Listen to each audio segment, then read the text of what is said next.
Okay, hello everyone, and thank you for joining our today's webinar. Today we're gonna talk about Rook Endgames.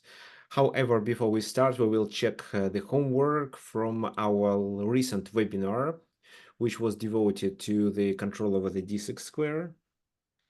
Okay, so thank you for those who sent the homework. I mean the answers to the homework. Okay, so I will mute some mic. If there is a background noise, I'll mute you guys, but you always have an opportunity to unmute yourself and answer my questions or ask something. So don't forget about this option. Okay, so let me share the screen.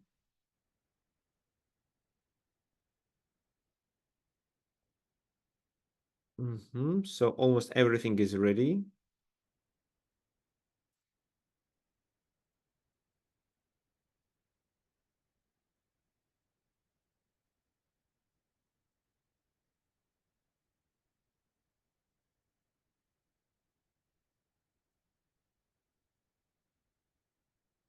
So those of you who join our webinar for the first time, please introduce yourself. Well, tell me what your current level is. So for example, it can be a FIDE rating or just chess.com rating or a national rating, and which country are you from?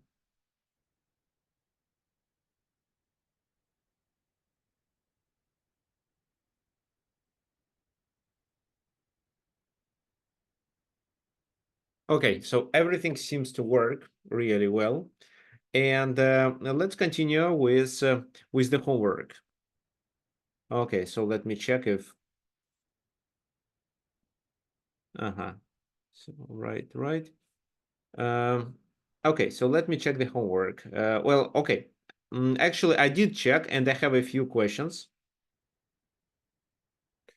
for you guys. For example, the first position that we were talking about was this, when King f7 was the last move, and the question was how to continue with no.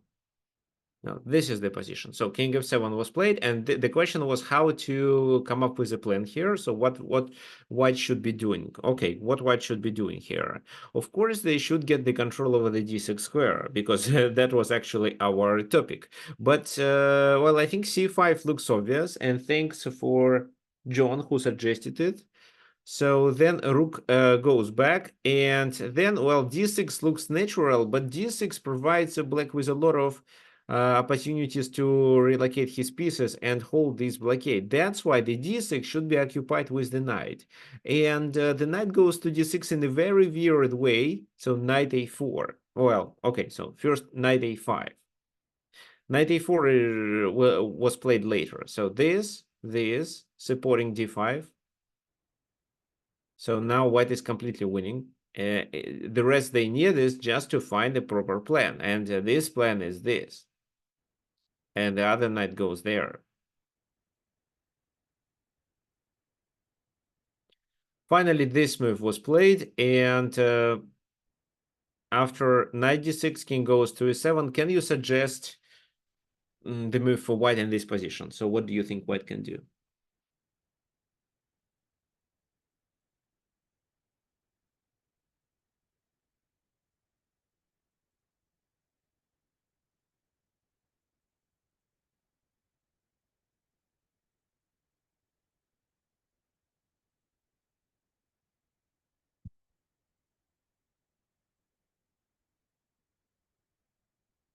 Oh, well, I think it's quite easy. Just one tactical strike and white already gets some material advantage. Knight takes b7, rook takes b7, d takes c6. Okay.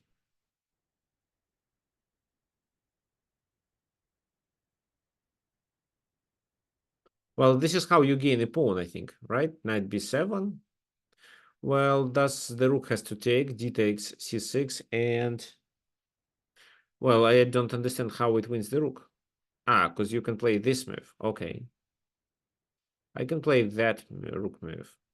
So the key idea is that once you take here, I play knight d7, you take with... No, I think it's fine. I take with my knight. It's still a winning position. So c6 now. Well, c6 and you what? Gain the exchange? Yeah, so knight b7 would work. Actually, what does? Yeah, I think this is the best move, actually, knight b7. In the game, they played the second best move, knight b5. Which does almost the same thing. So knight b5, if they a takes b6, it's this, then d takes c7, and this rook is also under attack, and d7 is vulnerable. So that's why after this move, they have to play with this rook back, but the rook was already trapped. So knight takes c8, and the position becomes winning. So, but well, from a computer point of view, knight b7 was better than knight b5. Well, this is a winning position. They still move their knight to d6. Well, and then easily won the game. We are not going to focus on it. Let's instead talk about the second homework. I mean, the second puzzle, which was a part of a homework. Okay, we can start from the beginning. So a4 and c6 was played. The main idea is that c6 weakens the d6 square, and the question was how to exploit it.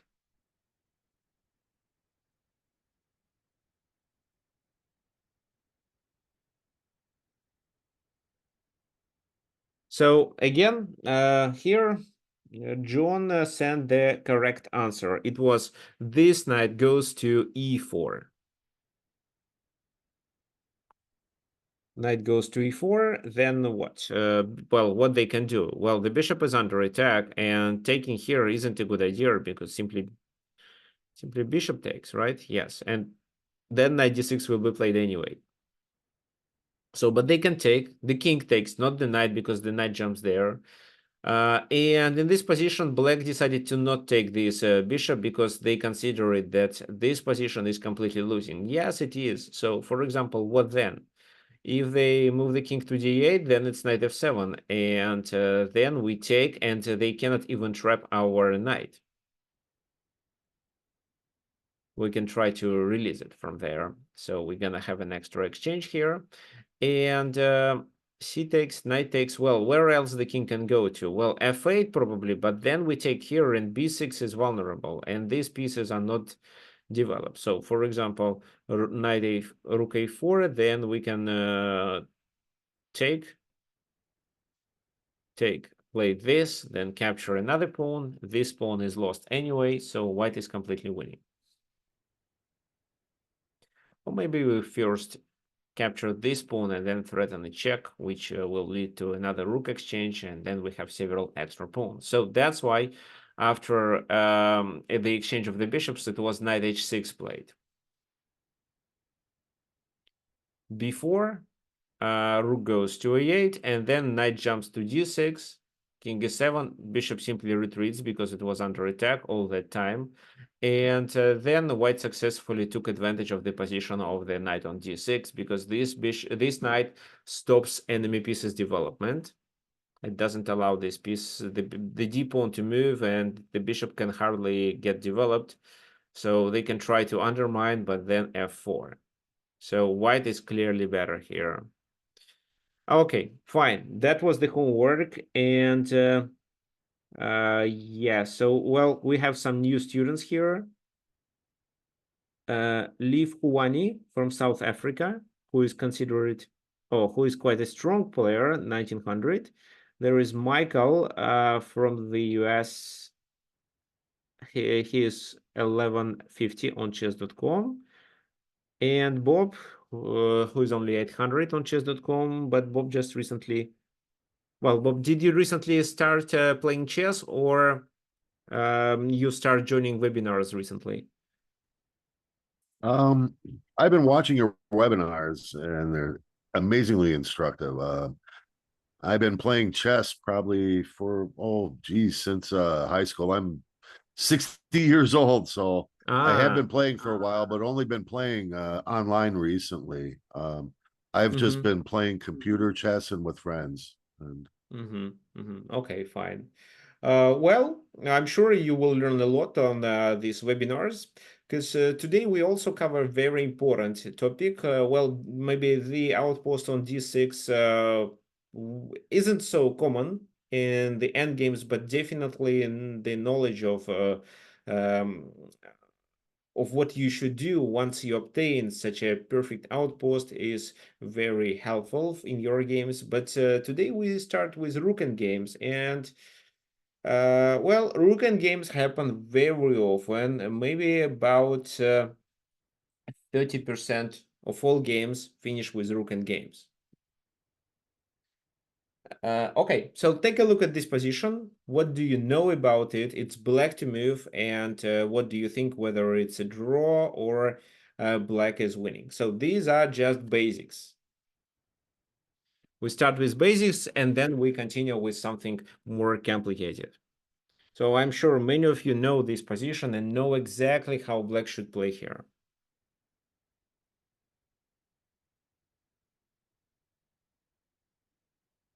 Okay, so by the way, guys, it would be great if you could suggest your candidate moves by sending a private message to me. So in the chat window, now it shows that you are sending messages to meeting group chat, but you can change it and send a direct message to a person. So choose me, choose Viktor Neustroev. This is how other people who may need more time to think um, will also suggest will think themselves and suggest their own continuations here.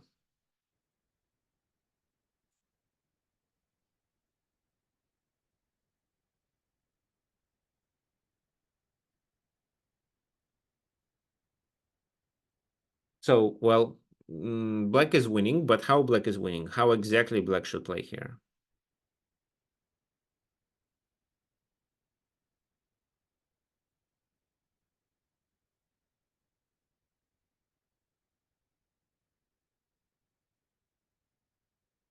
Okay. So, Brian, I think you did send it in a not in the proper way. So, okay, fine. Okay, so yes, I see there is, yeah, like this. Now it works. So there is a suggestion. Okay. So first of all, it's the HGF. So, and the pawn is about to get promoted. So it's not B and A, but okay, no worries. I understand your suggestion here. Okay, so well, there are no suggestions rather than the suggestion by Liv Huani. So this is a so-called Philidor position. And black is completely winning here. What black can do? If black decides to push the pawn with a check, king blocks, and then this king, without any pawn cover here, will be vulnerable. So, and white gonna chase this king away, and then it will be impossible to promote the pawn. It can be even like that. So let's say this, well, king goes here, this, king goes there. So it can be something really nice like rook f3. Because if the king takes, it's a stalemate. If the king doesn't take, well, here we take the f2 pawn and we win the game anyway. Oh, sorry, we draw the game anyway because of no pawns. So doing this doesn't work. Well, maybe it makes sense to play rook h2 first and then play f2. Yes, it's definitely a good idea because once the king goes to f1, then rook h1. But unfortunately, they can just play rook a3 and the pawn is pinned. So that's why rook g2 first. If the king goes to h1, rook h2, king goes to g1 and f2 in this position. Now the king goes to f1 and we simply win a rook, and of course then we also promote. If the king goes to f1, okay, then we can play rook h2. This is how we are threatening with a checkmate as well as to capture the rook. For example, if king e1, then we just gain a rook. And the only way for white to play here is king g1 to avoid Rook loss, but they still lose the material after f2 because the king is forced to go back. And because these are checks, white has no option to deliver a check through the third rank to chase the black king away. And rook h1, and yeah, this is a skewer, a winning position. So this is how black wins. Now let's talk about this position. Now you're white, and it's not a losing position, but you should tell me which exact move white is required to play to not lose.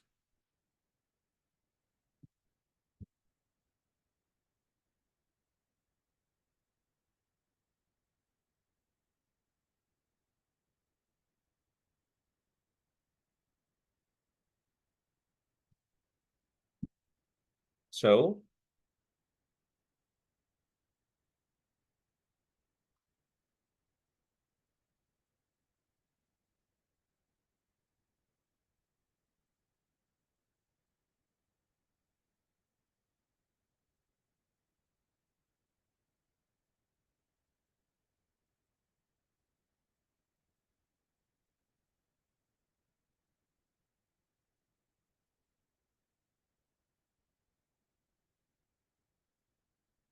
okay, so there are several suggestions. Okay, so there are, I mean, rook a6, rook a8. What else? Yeah, rook a6. Well, I don't see the point of rook a6 because I myself prefer to move my rook further from the king to not make it easier task. I mean, to not let them attack my rook once I deliver a check. So that's why I will play rook a8. But I am sure that rook a6 also leads to a draw anyway. So why this move? Well, the key idea is that if if the king goes first, if let's say we play a random move in this position, the king goes first, this is a completely losing position. Why? Because we don't have time to check the king from behind. So if we do this, they play f3 and we are losing. How? Well, so first of all, this is a mating threat. If we bring the rook back, they still do the same strategy with rook h1, now king g1, f2, and that's it. So if we let the enemy king to go to the third rank, we lose.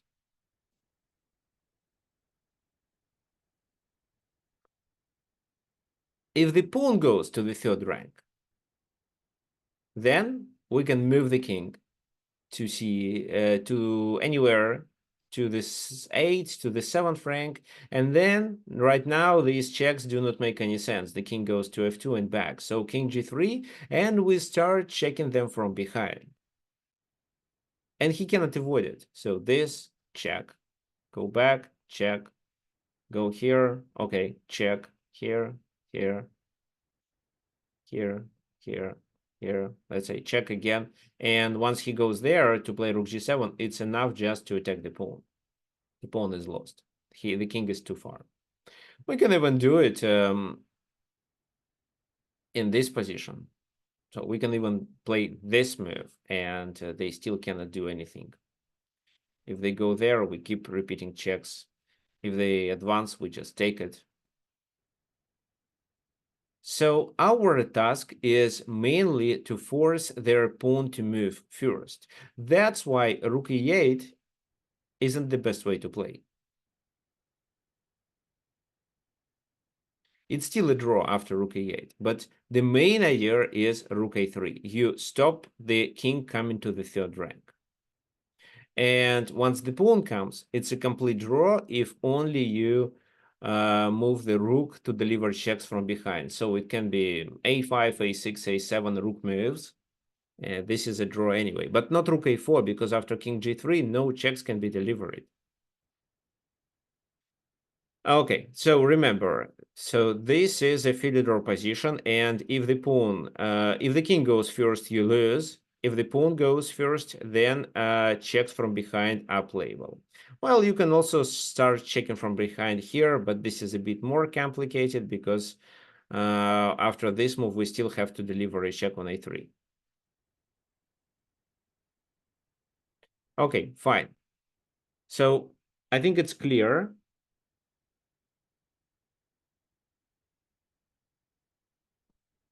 let's talk about this position.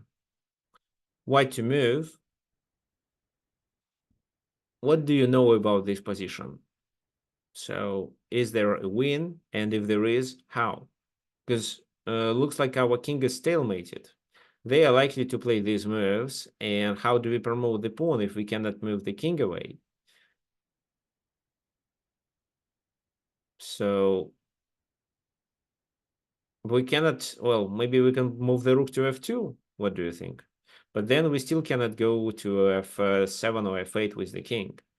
And we cannot bring the rook to the h file in this position. Okay, so okay, so here, Brian, not rook d4 right away, but rook e2 first. Why this move is required? So first of all, and then you do similar to, okay, so and then you do a rook lift. So this is a so-called Lucena position or Lucena position. So in different languages, people say the name of the inventor of this position differently. So this position never happened in Lucena's games himself, but he was able to compose it. Okay, so what's the key idea here? So we should move the king away to the f file and try to push the pawns. And when they start delivering checks from behind, then our task is to make to block it with our rook. So how does it work? This. Now let's say king d6, king d7 doesn't matter. Well, let's say king d6. King f6 is another possibility, but then the win is easier. You just play king f8 and promote on the next move. So they have to sacrifice the rook. If you think that they can probably checkmate, no, they cannot. Your rook is here, so you just block with the rook, and this is a winning position. So king f6 doesn't deserve attention at all. Let's say king d6. And then we play this move. Why? Well, let me explain why. Our idea is to move the king to f7. So, for example, how can they play? Let's say they just play a waiting move. King goes to f7, rook f2, king goes to g6, here, king f6, another check, and then we play king g5. So our task is to block this check with the rook. This is how our pawn is not hanging, and we are about to promote. This king is too far away. If, let's say, after, instead of this rook h2 move, they play something logical like that, then what do you think how to play?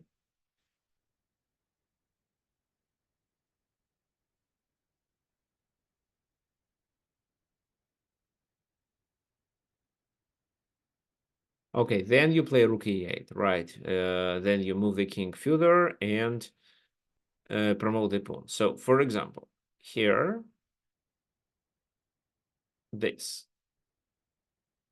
He checks.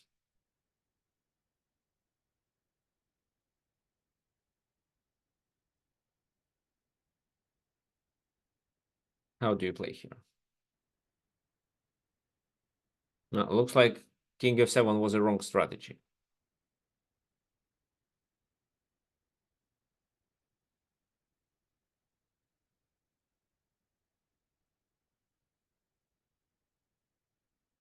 Actually, I think still rook g4. Because what can he do? He can bring the king here, we play this move, and we still promote. If he tries to block us from escaping from that side, we escape from the other side. So rook e8 is a possible move, but the shortest way to win is rook g4. So we already create a bridge for our king and successfully escape. So king e6, let's say, king f8. And then we promote with a check. So if they deliver check here, then, oops. Yeah, then this, and then g8, right? If, let's say, they can try to checkmate us, first of all, it's not a checkmate. Okay, so this, king e8, and then they try to checkmate us with this.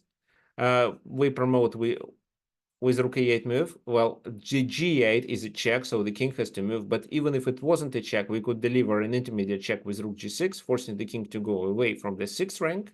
and then we would promote. He can still do this and capture our queen, but then it's a completely winning position with extra rook.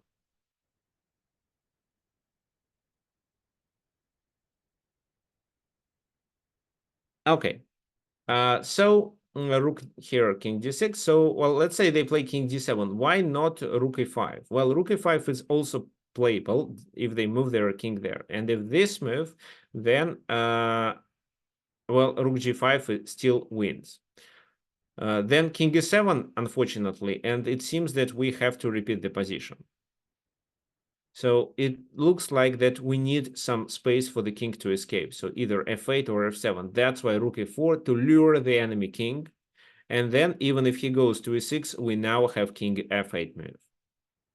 So that's why rook e5, rook e4 is practically better than rook e5. Okay, so was it easy for you? Okay, fine. So let's continue with the second part of our webinar. This is the game that we are going to discuss, the game between Alexander Alekhine and Haserul Capablanca. So, well, here White decided to play queen d4 and exchange the queens. The queens were exchanged because, well, what else? If queen a2, let's say, this is a completely losing queen endgame because nothing can stop White from promoting a pawn. So queen d4, queen takes d4, rook takes d4, king g7, a5 was played, and rook a6. So now what do you think? What White should do in this position?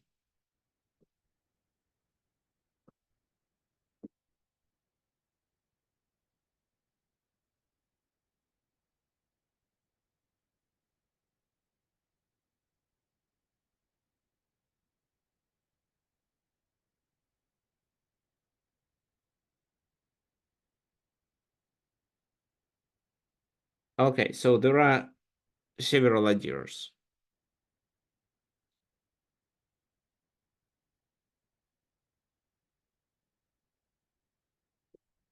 So the pawn is hanging, and we can protect the rook with rook d5 as well as with rook a4. Um, okay, so in the game it was played rook d5, but in my opinion, well, and actually, according to the engine, the best way was to play rook a4. They both win, but rook a4 wins better. So what could happen then? So when we protect the pawn from behind, the rest we need is to bring our king, chase the rook away, and push the pawn further. So king f6, king f3. Here, rook f4. And if they take on f5, we take on f7, and they also lose one of these two pawns. And our king is closer. If rook a7 defending it, then king d4. So we let them take, but enter the enemy camp with with our king. So for example, this. Then the next move is this, and then we capture this and then these two pawns because this king is too far. So this a5 pawn, which is an outside passed pawn, was distracting the enemy king from the place of action while the white king invades the enemy territory. Rook e7, let's say they stop us from entering their camp. King d5, they take king d6. And now if they need to hold the rook on the 7th rank, so rook b7, we simply play king e5 and destroy the enemy pawns after that.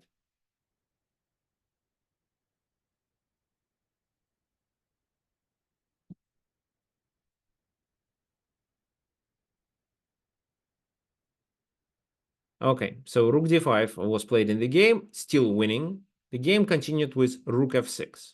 There is no need to keep the rook on a6 because the pawn cannot move further.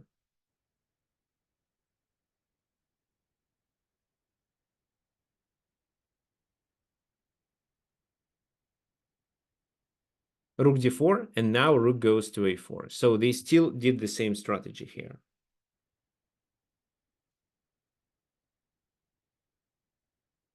Rook a6, rook a4, king goes to f6, king f3. Well, and then it's basically the same thing. Well, rook a2, because king b5 was a tempo gaining move. But that's not the end. Here, this pawn structure is really perfect, and this is the best way to locate the pawns if you are down a pawn. If black wants to draw, they just need to keep the rook here, defending this, and each other pawn defends the other one. So the f7 defends the g6 defends the h5. King b5, king b3. So taking here is a disaster. This king is closer, but how to play now? Looks like this king is located better, but so it's 3 versus 3 and all pawns are defended. How would you continue in this case?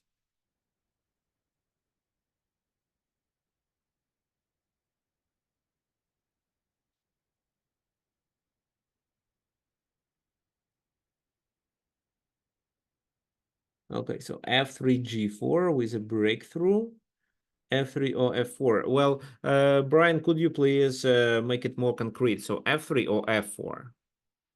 Because these two moves have two different ideas.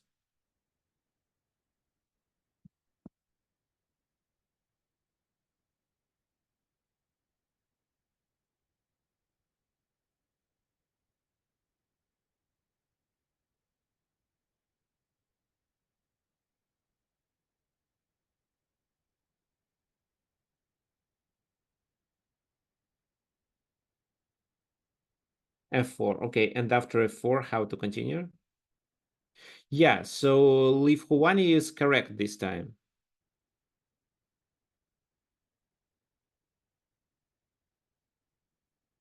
f4 and then f5 to destroy. Yeah, so f4, the king goes there, f5, g takes f5, and then this pawn is lost. So g takes f5 is a forced move, otherwise we take, gain one pawn on g6 and then the other one on h5. And this is a completely winning position. That's it. Okay, so rook a5 doesn't work. That's why king goes back to c5. King goes back to c3, king b5, and now this king goes to d4 to enter the enemy territory. Check, king goes there, another check, and king goes to f4. King e6, so the black rook and the black king changed their places, so now the king stops the pawn and the rook is active enough. So what do you think white should be doing in this position in order to win it?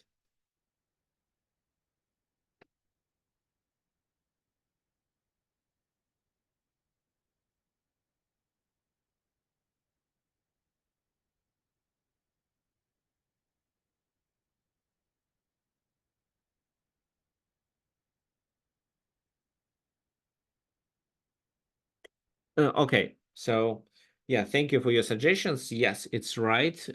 If possible, can you send it by a private message? The king goes to g5 with the idea of going to g7, where it will be attacking the f7 pawn. So rook f5, king h6, rook f5. The idea was to locate the rook, attacking this as well as protecting this.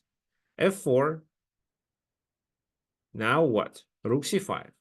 The g3 is potentially weakness, so rook a3 defending it. If this move is played, after king g7, this is a Zugzwang. If they move the king, we advance the pawn further. If they move the rook, they lose on f7. So that's why rook c7. King g7. So moving the f pawn with a check means that g6 is lost. That's why rook d7. Here on the 7th rank, they have a lot of squares to move, so they are not in a Zugzwang. How would you continue in this position?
Okay, so king f6 and then f5.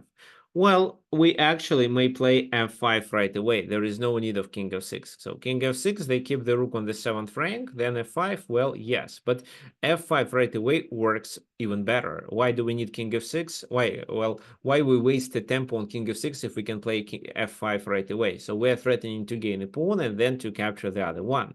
So they have no better line but to take themselves. And then the king goes to stop to capture this one, because then the h pawn becomes a passed pawn. And with two passed pawns, white is definitely winning. So black decides to sacrifice this pawn back, and then with rook d5 they defend. But after king g7 and rook f5, what should we do?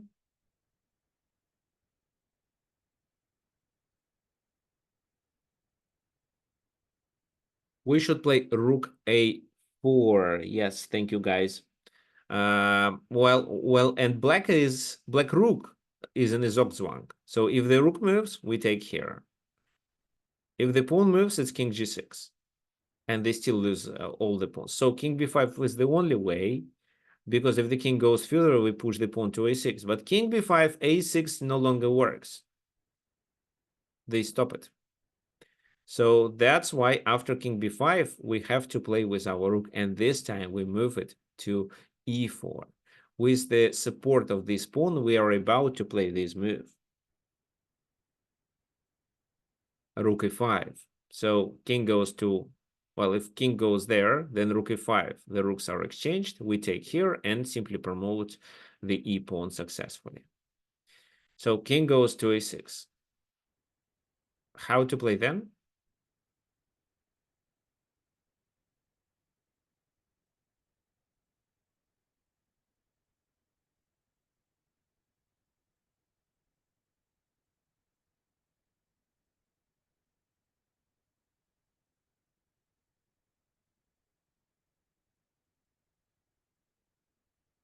Well, rook e5 in this position, the rook takes f4, so it may be not a winning position. But rook h5, f5 with the pawn. So yeah, well, it seems to be a winning position anyway. Right, this is a possibility, but king h6 was played. And now they finally took on a5, being in the Zugzwang. And then rook e5 was played. But if, let's say, they play king a7 here,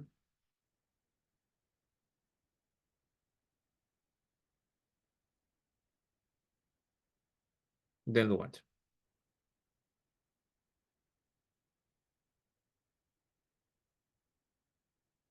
Well, then it seems that king g7 and we should repeat and still continue with rook e5.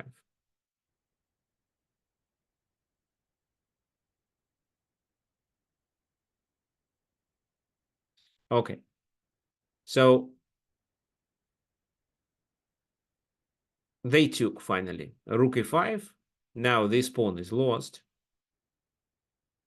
And this king is too far. So they're trying to block the king, so the king cannot escape and let the h pawn move, but just simply rook g5, and that's it. So this, then, well, king g4 is a possibility, but rook f5 is a better move. So it's better to capture the second pawn, and then two pawns together are simply promoted.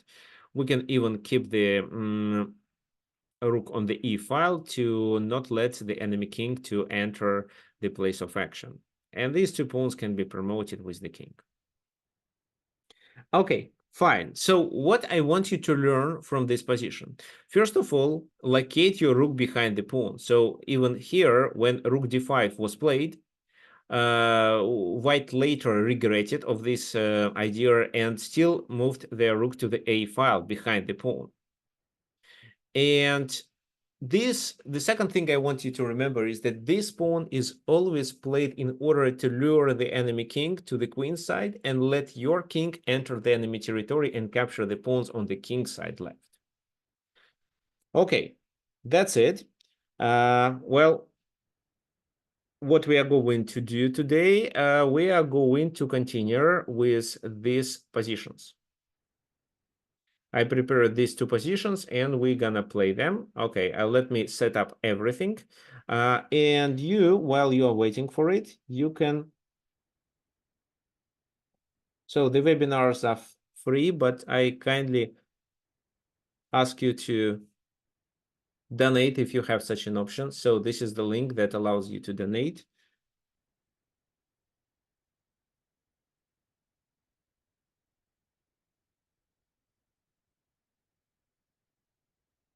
So let me show how it works. You just click donate, and then a pop-up window appears. Then you enter the amount you want to donate and click this button, PayPal. And it works. The money will be directly transferred to my account. Okay, let me close it. Oops. Oh, okay. Actually, I wanted to send it to the meeting chat. Okay, here it is. This is the link. Okay, so the second part of our webinar is playing the games.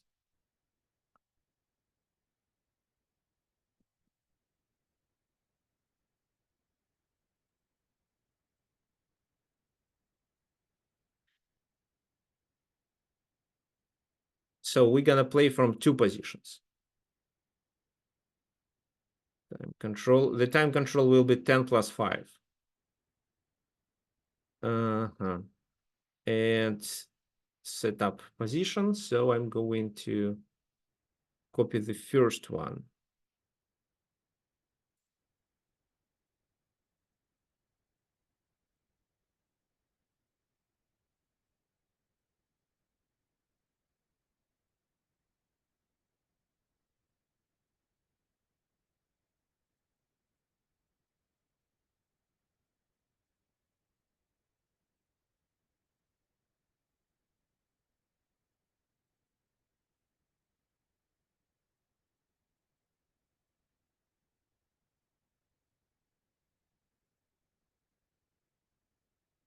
Okay, so I'm sharing the screen. This is the first position I ask you to play with. Well, of course, I'm playing with black pieces. You have extra pawn, and your task is to win. Well, if you are ready, well, why the invite link doesn't work?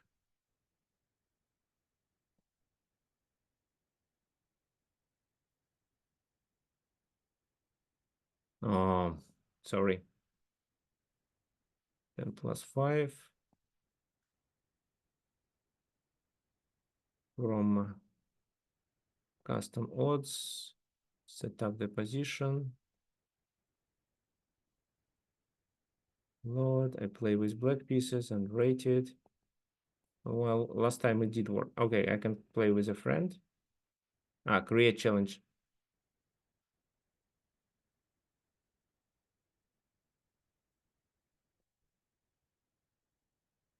This is how it works. So it's unrated and it's... Oh, they just don't allow me to do this anymore. Okay, sorry. Let's go back. So, okay, tell me your usernames on chess.com. I'll send the challenge to you directly.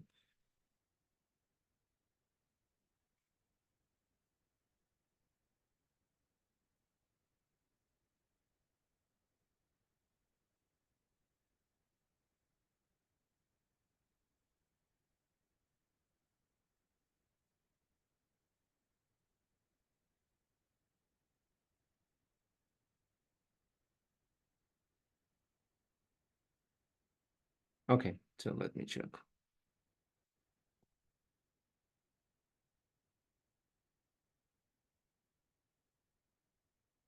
Yeah, please go to chess.com to play these positions. I'm going to challenge you one by one.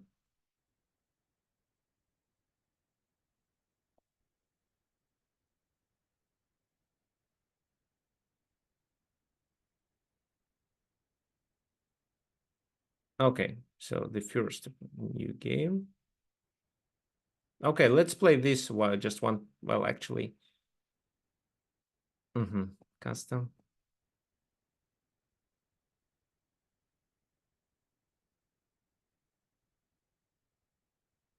Last time everything worked worked smoothly. This time I have some issues. I don't know why. Maybe chess.com changed something.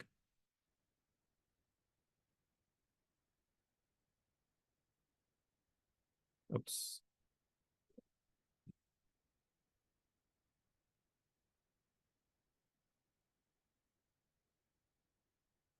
Oops.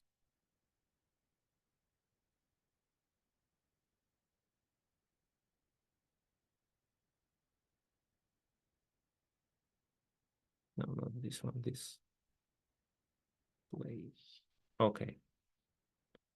So rook here. Okay, then let me play this move.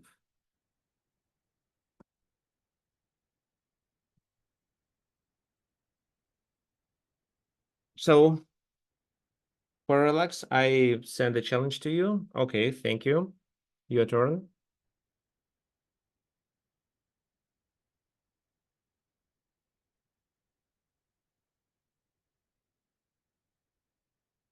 Okay, the same move. Okay, let me play this. Here king goes to e6. And you're threatening with a checkmate, right? So I have to do this. Rook a5. Okay, so games. New game. Okay, it on lichess it's much easier actually.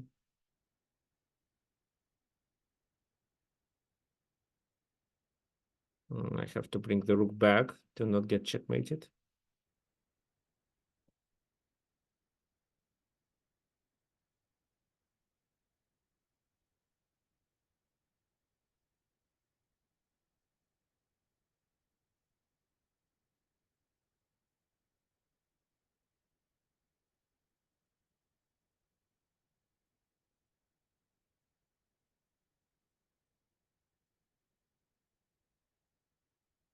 And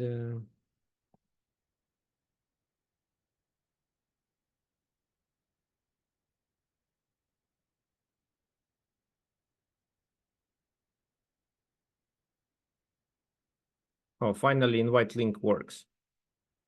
Okay, so guys, this is the link. Please click on it. So probably it's because of the time control. Okay, so here I have to play quickly. King here. Then the king goes there. So let me attack with the rook. Here g5. g5 looks quite clever, and it seems that I have no better option but to take.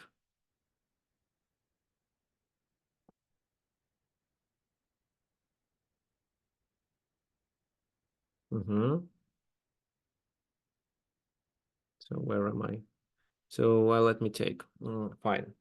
Okay, and now the second position.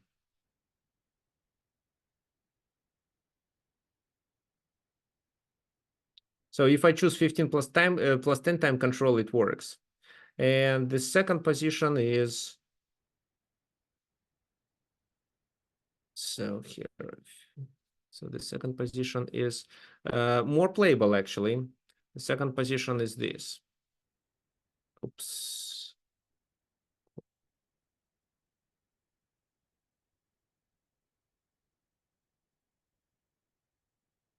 Yes, again, I'm playing with black pieces. Uh-huh.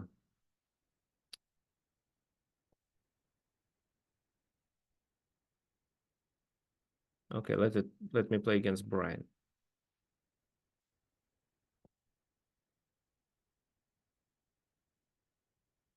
Okay, rook g5. But what is the winning plan for white now? King goes to c7. Quite clever.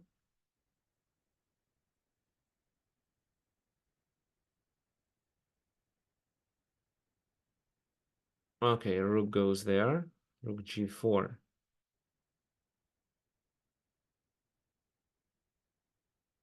Let's move. Oops, check.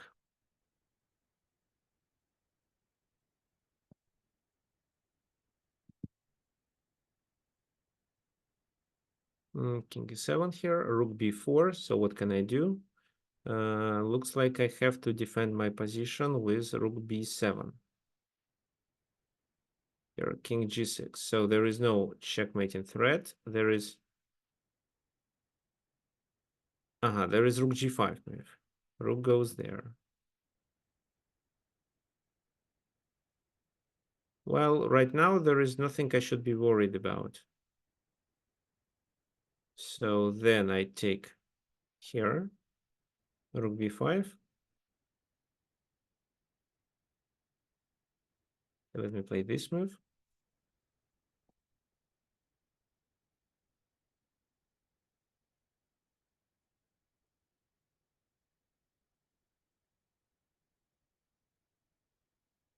So king e8 or king f7. What do you think, guys?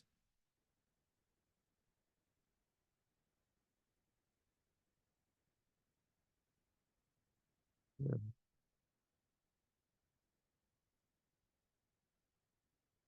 And what if I just take here? Rook d8. Okay. Mm.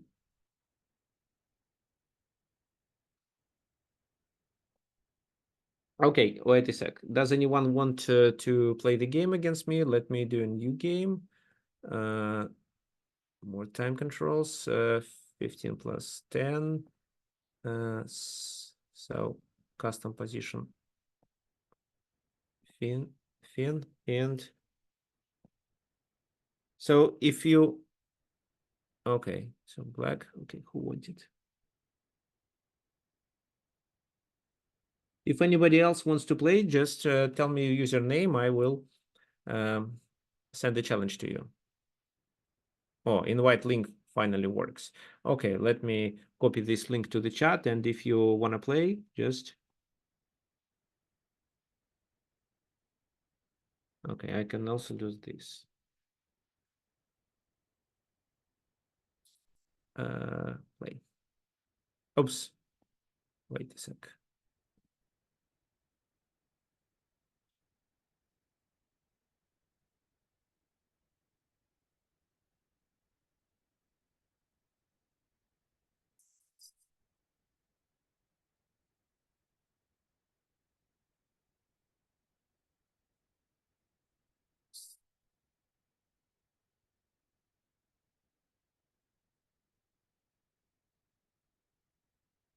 Okay. Yeah, the challenge is sent. Okay, what do I have to play here? So let me try to capture the H pawn first. E6. Okay, after E6, King E7 is the only move. Okay, here, Rook F8. What can I do? I think this is where my position is already better because I can try to gain this pawn. How? Well, I think with Rook D4 move. Because if I play Rook G5,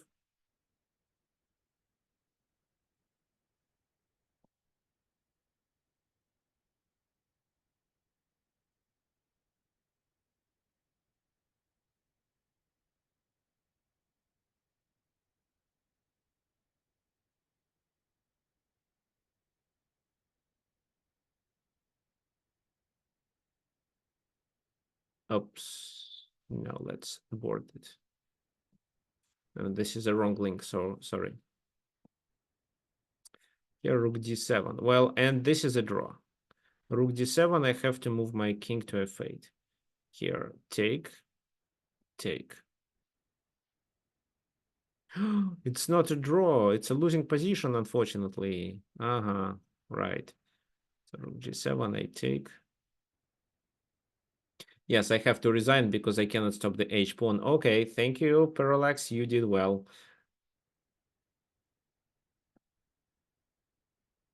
Okay, so what do you have? Let's actually make a new one again. So it's 15. No, this is.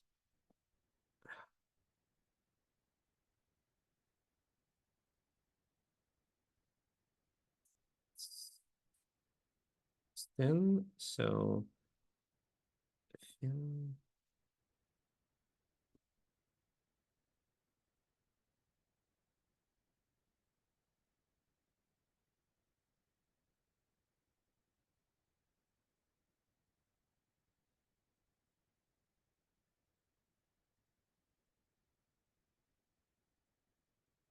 this is a wrong link. Just a sec.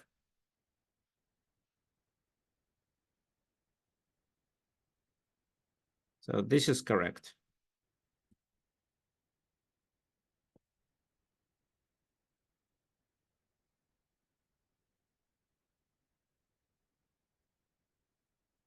Okay, so the challenge is sent to Saint Bob.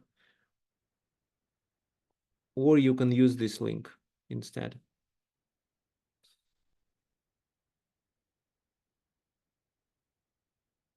The second one.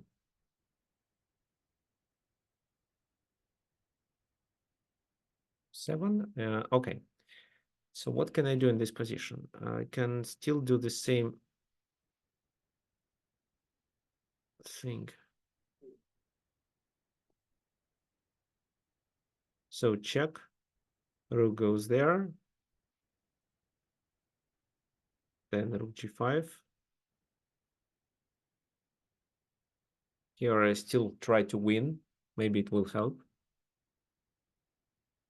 Okay.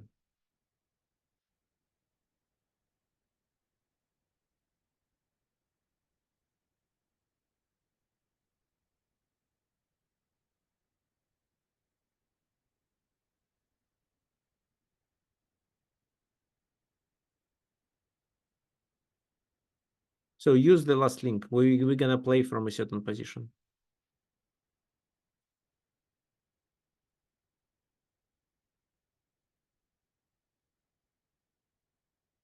Rook a1. So I take this. Okay, check.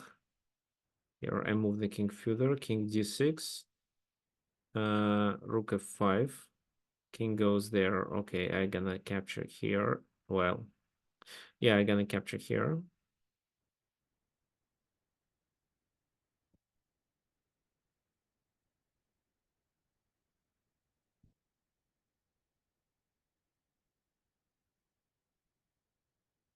E7.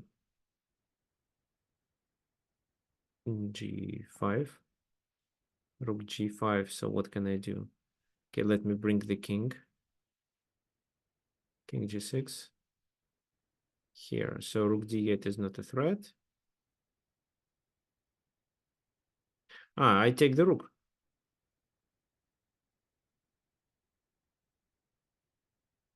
Well, I take the rook, and this is how I simply win.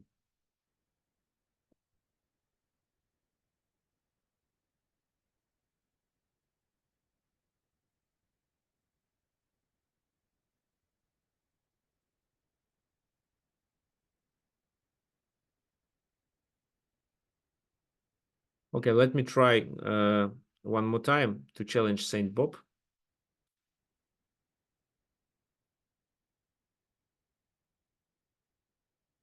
So custom 15 plus 10.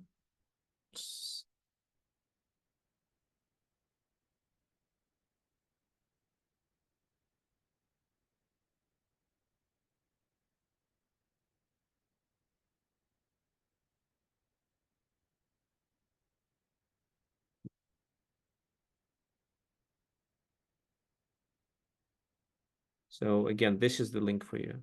If you want to play against me, then we're gonna play from this position.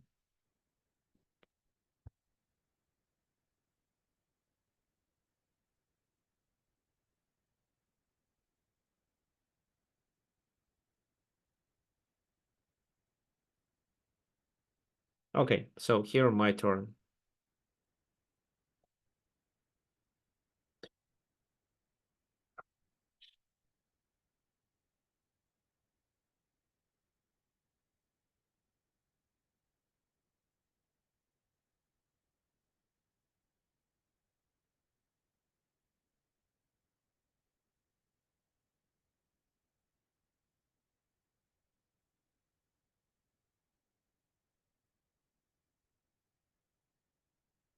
Yeah, so Bob, please join to the play section.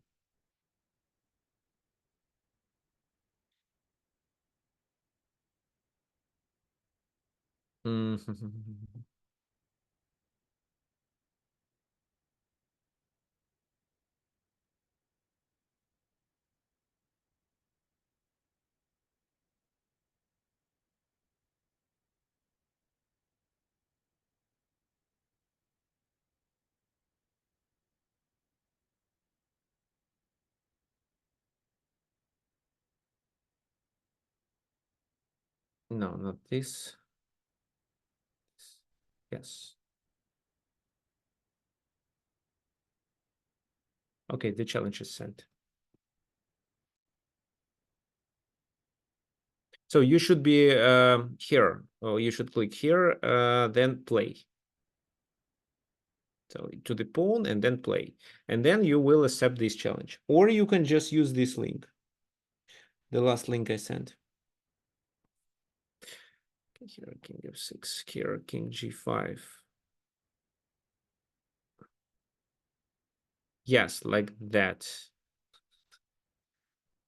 Okay, Johnny, yes, you can do like that.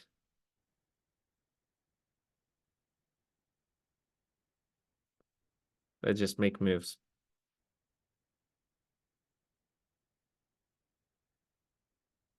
So here a7 is a weakness.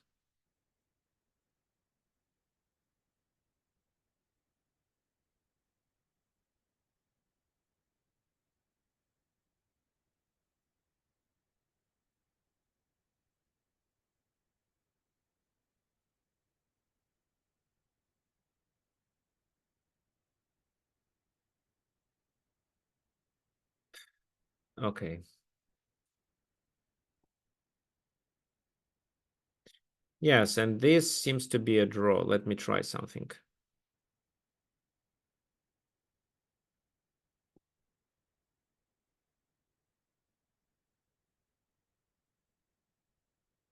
Rook c8.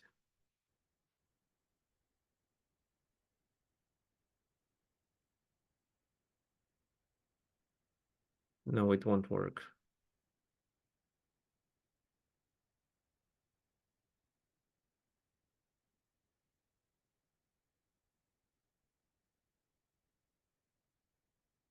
Rook takes c3. Check. Well, here I have to exchange, and this is a draw. Thank you for the game. Your king goes there. Yeah, Brian, thank you for the game too. So, yeah, we have one game left.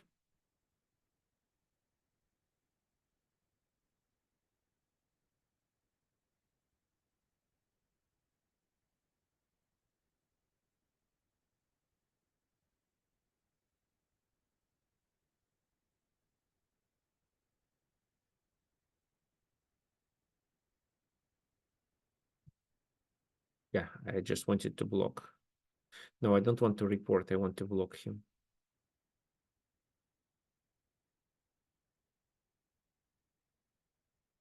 Yeah, this.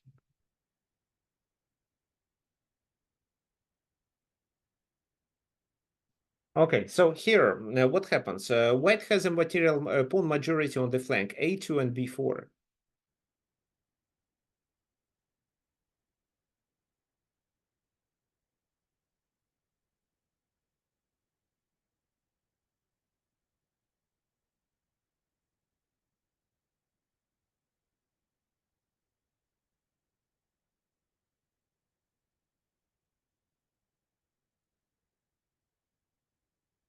So how white tries to take advantage of it? Okay, so what?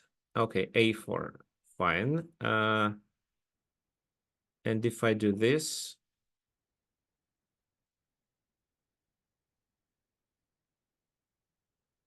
okay, play new game, custom.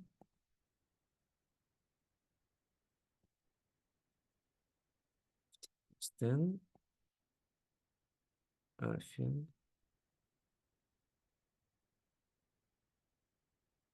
This. Play. So Bob, I challenge you. You should see my challenge and you should accept it. It's on chess.com.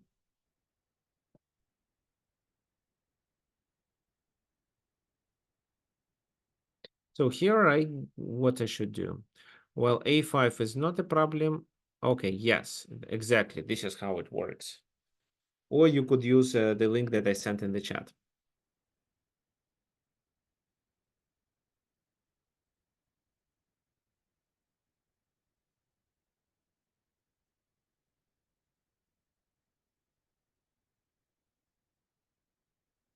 Yeah, okay. Oops, no.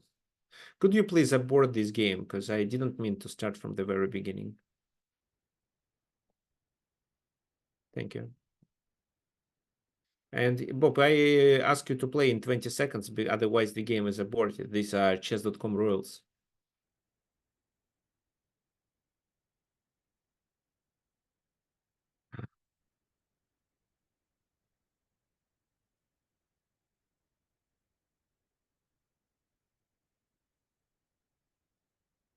Okay, so, well, we still have one game playable. Let me deliver a check.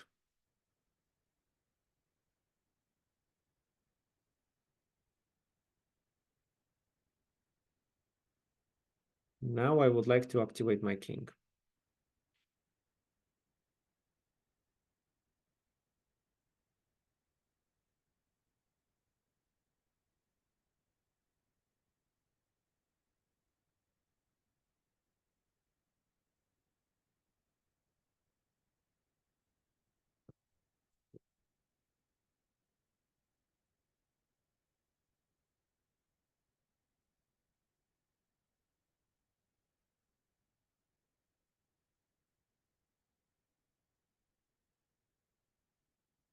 Okay, so rook b7, trying to capture my pawn. Then I play rook to c4.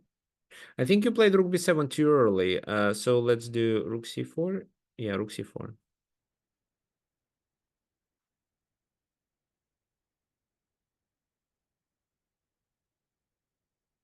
So we are only playing this Rook Endgames. It's not a simul. I mean, from where we start from the initial position.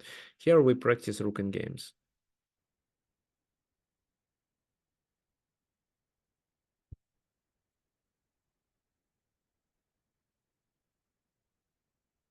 Mm-hmm.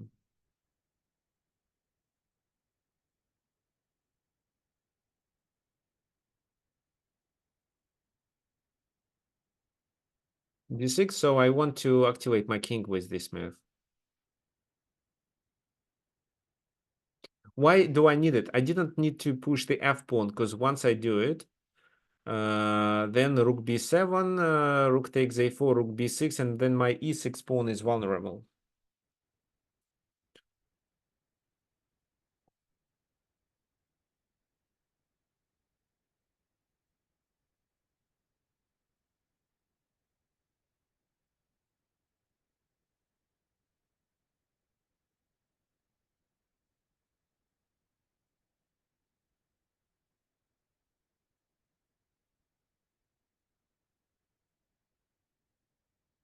When you are defending the position against the pass pawn, try to put your rook behind. So rook b4 is my next move. And actually, it doesn't matter whether you are trying to catch the enemy passed pawn or you are trying to promote your own pawn. Locate your rook behind the pawn anyway. This is the strongest strategy. Okay, so this is a must.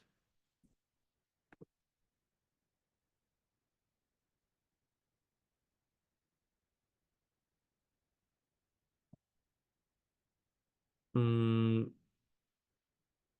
okay, what then? e5.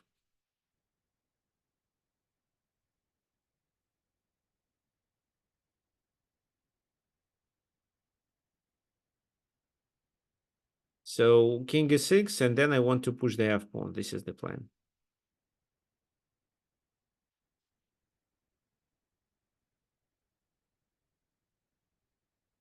Okay. So b7, and then if king e6, there will be rook e8 check always. What else I can do? Let me do this move first. I want to now I cannot open my king's position because then b7 a rook check and then white promotes. So if I play e4, they take, I take with my rook. I still have time to move the rook back to b4.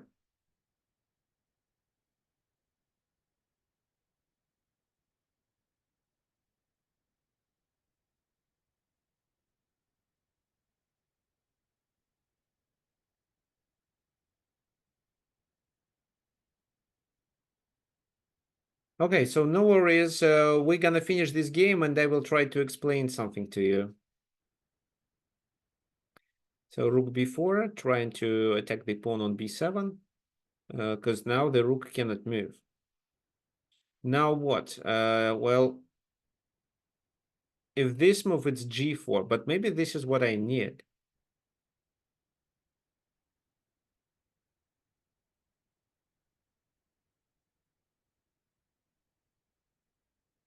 So I can play g4 myself and then king g5.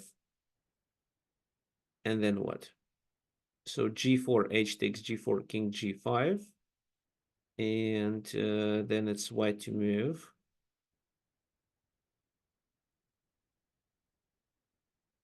Yes, I think this is a good idea.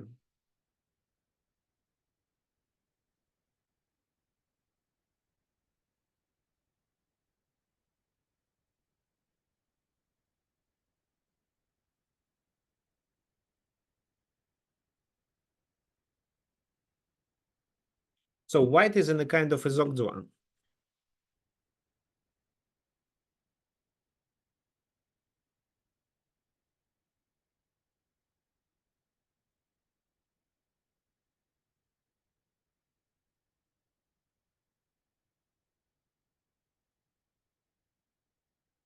So g3, I deliver a check, the king goes to e4, and I capture on g4 after that.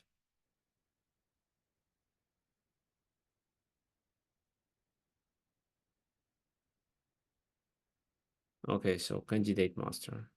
Interesting. Yeah, can you please introduce yourself? Goes there, check, and then I capture the pawn on g4.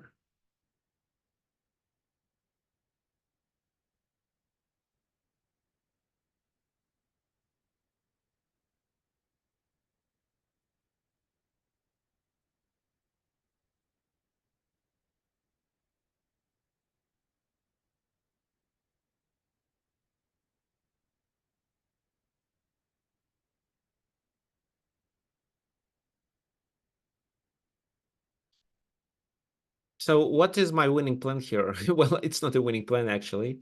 Okay, this move. Then I take, definitely. I have no other option. And after rook a4, I move my king back, and then I play f5. Let me see if I can win this.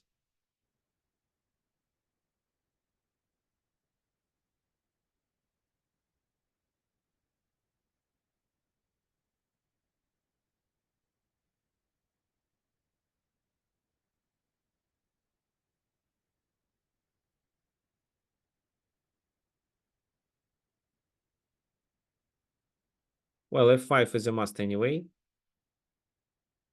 Okay, now I get the e4 square for my rook, so I can do like that.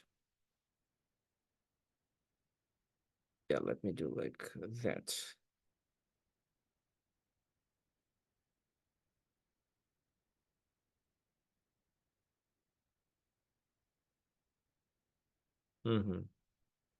So the idea here is that once I push, I move my rook. Well, I can move my rook to e3 also.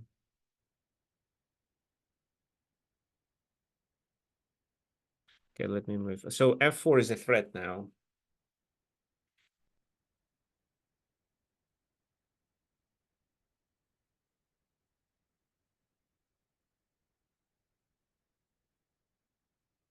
No, well, then I play king g4. So, and now I'm prepared for this move. I have rook f4. So this. Right, this is a possibility. But before playing g5, let me deliver a check. Well, yeah, let me deliver a check to chase the king away. And then I'll play this move.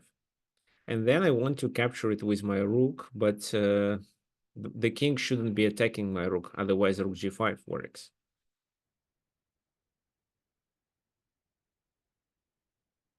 So I do this, and then I play this because I want to capture with the check.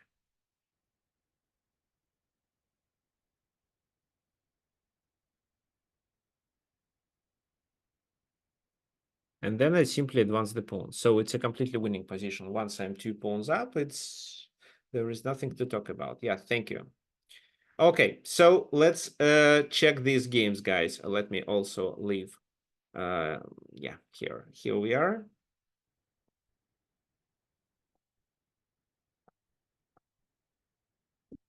We are here. So, well, first of all, this position.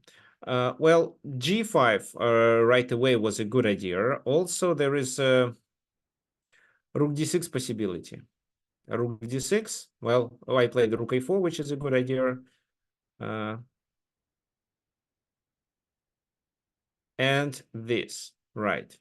Take, and then you can play rook g5, and the h pawn is promoted. But this is a bit complicated. So here the winning plan was to play g5, but not take this pawn right away. So something similar happened in our game with Parallax. No, actually not similar. E6, g4, g4 in order to lure the king away from the e6 pawn, and then here because of mating ideas, h6 can be played, because once well, h takes g7, the game is over, or even h7 h8. So g takes h6 is a must, and then you can play this move threatening a checkmate.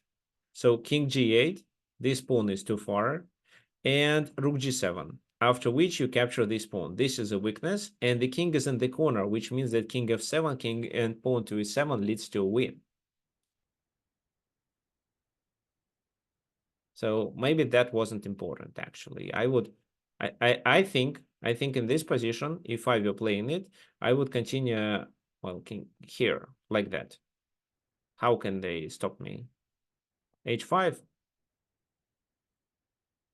Okay, let me deliver a check. King goes to h6, I play e7. Then what? This move.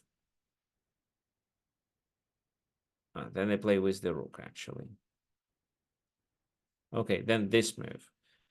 Then I play with this, and no, then e8. So I have to move my rook somewhere else, and h4. So I play this move, rook e7 here, king h5. h3 was a blunder, so I play this, and I'm threatening with a checkmate. So king goes to h4. I'm still threatening with a checkmate. King goes to h5 is a must. And this is how I successfully take the pawn. So this king f7 is more understandable for a human player. Instead, in the game, they relocated the rook and still did the same thing. Now, yeah, now it's too far. So king goes there, there. And if h4, then chase the king to the edge and stop the pawn. So something similar. So here the key idea was to play g5, get rid of this pawn, play h6, get rid of this pawn, and create mating ideas together with the ideas of promoting the e pawn. Okay, I think it's clear.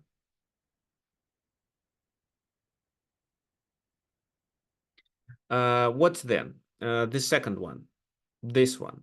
Well, somehow I managed to win it with black pieces, but this is not how it works. The first few moves were correct. Rook e8 check to chase the king away. That was a very important idea because the king on h7 is not doing much. So I tried to activate it through this way, which is a bit harder when the king is already on h7. a4, this, g5, king e2. So the king goes to that flank. That was the key idea, which John didn't come up with. e5, this, king c2, rook b4, king c3. Well, if the rook goes to b1, then king goes to c4, and then to c6. So these two pawns are dangerous. Not one pawn, but two. That's why even if black captures all the pawns there and sacrifices their rook for one pawn, there is still another one that will be about to promote it. So rook d4, rook a6, king g6, and finally rook b6 was played. Why? Because after this, there is a very nice move, rook a6. the rook goes there, and there is no way to attack these pawns. They 3 still can hold these 4. That's why just b6, and this is how white won the game. So let me show you how white, I mean, how white finishes the game here. So for example, this move, then, well, there are several ways. Let's do king c2. Let's say they played this move. No, well, king c2 is actually not a good idea. So let's play here b7.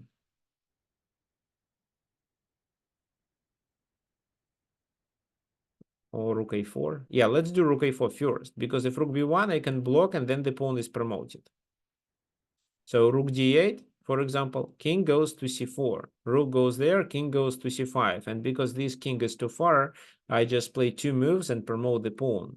Or force black to sacrifice the rook for that pawn. So that was the key idea.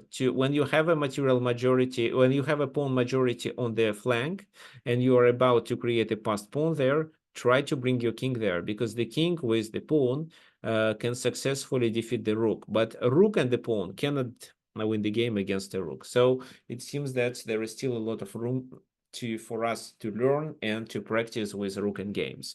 But that was all for today. So I actually have 2 more games to analyze. However, we are not going to focus on them today. Maybe I'll keep it for the next and for one of our next webinars.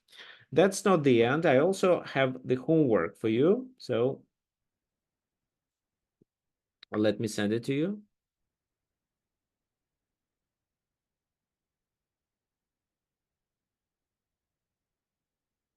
It's here in the chat. Okay, I'm gonna open it just a sec and show you what I ask you to do.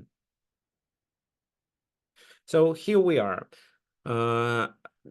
This position where black has a really bad pawn structure. There is a pawn on the A file, which is a weakness. So I want you to find the plan that allows you to win the game here. Also, there is the second position where your task is to find how exactly black draws the game. So it's quite similar to Philidor position that we discussed today. The king is already on g6. So how exactly black wins, how exactly black draws the game? There are 2 ways of doing it, actually. Everything should be sent to tricksofchess@gmail.com. Okay. Well, do you have any questions, guys? So those of you who wants to donate, please use this link.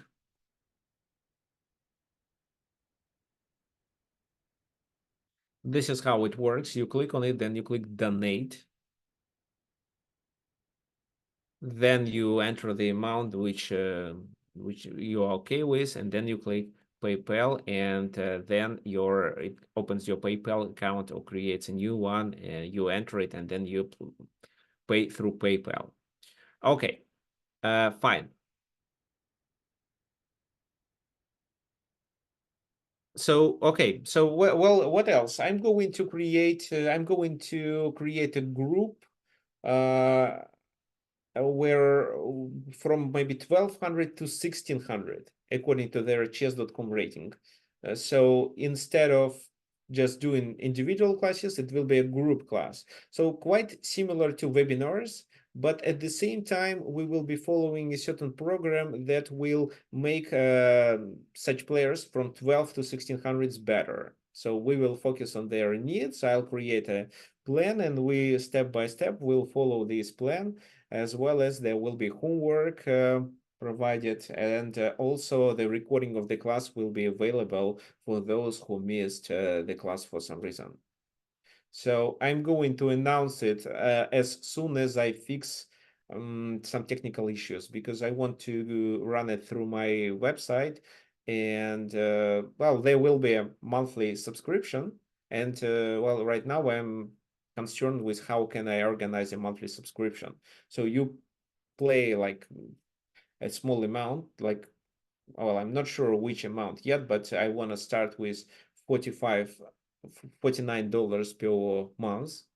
There will be from 4 to 8 students in the group, and there will be also training plan, which in my opinion and according to my experience is can quickly make such intermediate players to their next level, so which can allow them to upgrade from this level to a new one and become 1800 player, for example. So I will focus on what typically such players need to improve at this stage. But of course, once I meet my students, I will analyze their games and maybe we will adjust the plan and work on something else too.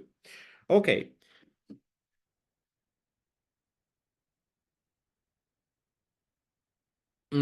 Yeah, thank you guys, and let's meet next Sunday. So I hope there will be a webinar next Sunday because I'm moving to another apartment, but I'm doing it on Saturday, so probably I am available for the class on Sunday.